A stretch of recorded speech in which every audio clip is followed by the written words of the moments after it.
안녕하세요. 장동준입니다. 자, 이번 고1 9월 학평 초스피드 리뷰를 담당하게 되었습니다. 지난번 시험에서도 제가 이제 초스피드 리뷰를 담당했었는데요. 이번에도 제가 초스피드 리뷰를 진행하게 되었습니다. 자, 우리 친구들 일단 시험 보느라 고생 많았다는 얘기를 드리고 싶고요. 자, 초스피드 리뷰 간략하게 보시고 이제 본 해설 강의에서 우리 친구들이 이제 내가 어떤 점이 약한지를 잘 보완하는 어떤 그런 시간을 우리 친구들이 가져봤으면 좋겠어요. 일단 초스피드 리뷰 지금 바로 시작합니다. 자, 일단 1번부터 3번까지는 이제 화법이었는데요. 강연이 나왔죠. 그래서 강연자의 말하기 방식 문제, 2번 문제는 듣기 전략에 따른 청중의 반응, 또 강연 주제를 고려해서 조언하는 문제, 전반적으로 지문도 평이했고 문제도 평이했다라고 볼 수 있고요. 4번부터 7번까지가 이제 화작 복합이었는데 좀 독특했어요. 왜냐면 가가 이제 화법이고 나가 장문이잖아요. 근데 이제 이렇게 지문에서는 이제 화작과 장문이 이렇게 같이 제시됐잖아요. 그런데 문제는 따로따로였습니다. 그러니까 화법과 장문의 어떤 복합 문제로 볼 수 있는 게 없었다. 그래서 4번, 5번은 화법이고 6번, 7번은 장문입니다. 그래서 4, 5번은 그냥 화법 풀던 대로 풀면 되고 6번, 7번은 그냥 장문 부분만 보고 이렇게 풀면 돼요. 그래서 좀 특이했다라고 생각이 들고요.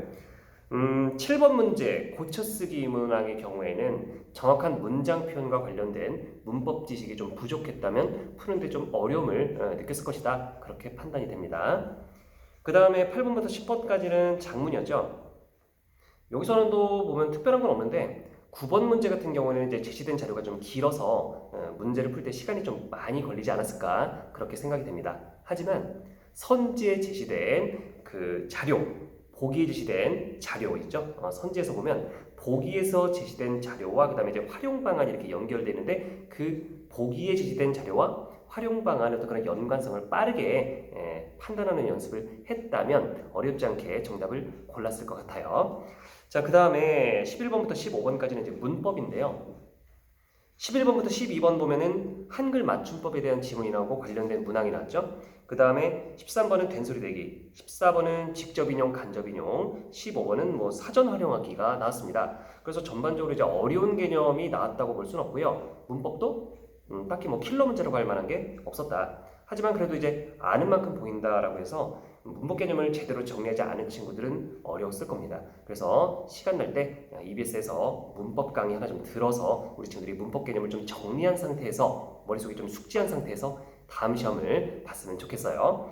자, 그 다음에 16번에서 20번 보면은 이거 어렵죠? 이거 어려웠습니다. 인문과 예술의 결합 지문이에요. 그러니까 융합 지문인데 특히 서양 철학에 대한 얘기가 좀 나와서 난도가 상당히 높았다. 그래서 지문도 어려웠고 문항도 어려웠다라고 볼 수 있겠습니다.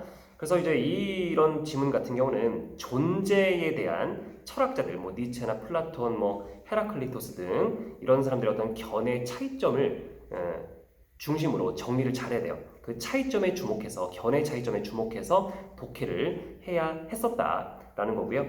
그 다음에 이제 19번 문제가 아주 어려웠습니다.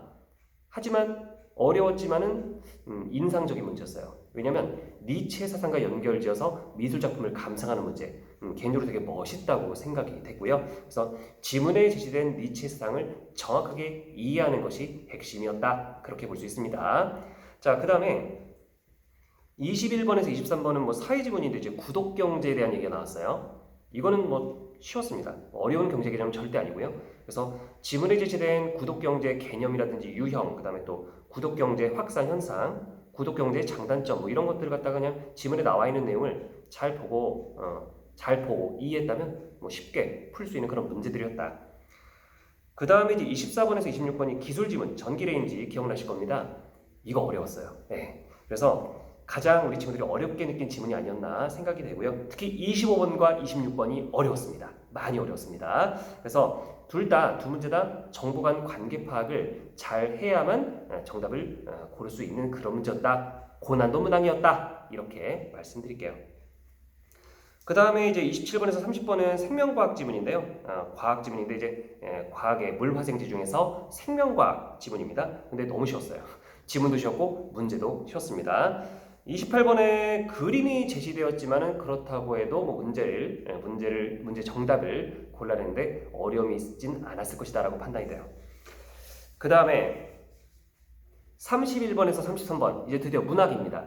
자, 문학 같은 경우는 뭐 전반적으로 평이했어요. 자, 31번에서 33번은 지금 이제 고전시가가 나왔는데요. 가에는 유민탄, 나에는 장육당육가가 나왔습니다. 자, 둘 다 뭐 생소한 작품이었을 것 같은데요. 가의 유민탄 같은 경우는 처음 보는 작품이었지만 어려운 내용은 아닙니다. 그냥 쭉 읽어보면 백성들의 어려움을 해결해야 한다, 뭐 그런 얘기죠. 그 다음에 나는 장육당육가인데 이건 어려운 작품이에요. 하지만 33번의 문제 보면 보기가 있습니다. 거기서 기본적인 내용을, 이 작품에 대한 기본적인 정보를 다 주었기 때문에 그걸 이제 참고해서 풀면 어렵지 않았을 것이다, 그렇게 생각이 되고요. 개인적으로 문학 개념어가 좀 제시된 31번 문제가 가장 우리 친구들이 어렵게 느끼지 않았을까라고 생각이 돼요. 뭐 색채 대비, 선경 후정, 뭐 서리적 표현, 뭐 이런 것들에 대한 정의, 개념이 제대로 안 잡혀 있으면은 정답 고르는데 좀 어려웠을 것이다. 그 다음에 34에서 38번까지는 이제 갈래복합이죠. 현대시 두 개에다가 현대수필이 하나가 묶인 그런 거였는데 뭐 전반적으로 지문도 평이하고 문제도 평이했습니다. 34번 같은 경우 31번과 마찬가지로 뭐 반어적 표현, 음성 상징어, 또 대비적 상황 제시 같은 그런 문학 개념에 대해서 이해가 잘 안 돼 있다면 정답의 근거를 찾지 못했을 것이다, 그렇게 생각이 돼요. 그 다음에 이제 39번에서 41번 현대소설 힘센 복숭아, 별로 할 말 없습니다. 네, 지문과 문제 모두 평이했고요. 마지막으로 42번에서 45번은 이제 고전소설 서해 무릉기가 나왔어요. 서해 무릉기. 자, 이거는 이제 지문에 낯선 용어가 좀 많았기 때문에 옛날 말이 좀 많아서 지문 읽기가 좀 어려웠겠지만은 문제는 되게 쉬웠습니다. 네, 지문은 어려웠지만은 문제는 쉬웠다. 그리고 어차피 작은 낯선 어휘에 이제 주목하는 게 아니고요. 이런 고전소설 같은 경우는 큰 틀, 큰 줄거리, 여기 제시된 장면의 어떤 그런 파악이 중요해요. 그래서 지문 읽기가 어려웠지만 결국은 주인공이 이제 아내와 다시 이제 헤어졌다 재회하는 그런 얘기다라는 것을 이제 파악했다면 크게 어렵지 않았을 것이다. 문제는 다 쉬웠습니다. 그리고 이제 42번의 경우에는 늘 나오는 문제가 또 나왔어요. 거의 매번 나오는 유형. 이 고전 소설의 이제 전지적 작가 시점, 서술자의 개입과 관련된 그런 문항이 또 나왔습니다. 그래서 이제 우리가 기출 문제 보다 보면 42번은 뭐 거의 단골로 나오는 문제용이다라고 볼 수 있겠습니다. 자, 정말 초스피드 리뷰를 해드렸는데요. 문항별로 자세한 해설은 나중에 저와 이제 조아란 선생님의 해설 강의를 보면서 이제 잘 정리하시면 되겠습니다. 자, 그러면 우리 초스피드 리뷰 여기서 마치고요. 우리 본 해설 강의에서 만나도록 합시다. 감사합니다.